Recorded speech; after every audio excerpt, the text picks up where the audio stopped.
நம்ம சூப்பரான ஒரு முளைக்கீரை மசியல் பண்ண போறோம். வாங்க பார்க்கலாம். ஃபர்ஸ்ட் ஒரு பாத்திரம் வச்சு அதுல தண்ணி ஒரு 1.5 டம்ளர் தண்ணி சேர்த்து பூண்டு, வெங்காயம், தக்காளி, பச்சை மிளகாய் 2 பச்சை மிளகாய், முளைக்கீரையை நல்லா க்ளீன் பண்ணி எடுத்து வச்சிருக்கோம். அதையும் அந்த தண்ணியில போட்டு வேக வைக்க போறோம்.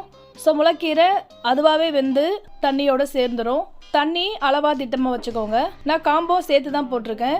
காம்போட சேர்த்து கடைஞ்சோம்னா டேஸ்ட் நல்லா இருக்கும். இந்த கீரை கடையல் கலரே மாறாம நல்லா கிரீனிஷா இருக்கும். கீரை நல்லா வெந்ததும் எடுத்து நம்ம மிக்சியில ஒரு சுத்தியும் எடுத்துக்கலாம். மத்து வச்சு கல்ச்சட்டில கடையவும் செஞ்சுக்கலாம். கடைஞ்ச கீரையை ஒரு பவுல்ல மாத்திட்டு இதுக்கு ஒரு தாளிப்பு சேர்த்துக்கலாம். ஆயில் சேர்த்து 2 காஞ்ச மிளகாய், கொஞ்சம் பெருங்காயம், நான் 2 வரமிளகாவும் சேர்த்து தாளிச்சு கொட்டிட்டோம்னா சூப்பரான கீரை மசியல் தயார். சூடான சாதத்தோட இந்த மசியலும் சேர்த்து கொஞ்சம் நல்லெண்ணெய் சேர்த்து கலந்து சாப்பிட்டு பாருங்க. டேஸ்ட் அட்டகாசமா இருக்கும். இந்த வீடியோ உங்களுக்கு பிடிச்சா லைக் பண்ணுங்க, ஷேர் பண்ணுங்க. தொடர்ந்து இது மாதிரி வீடியோஸ் பார்க்க நம்ம சேனலுக்கும் சப்ஸ்கிரைப் பண்ணுங்க. தேங்க்யூ.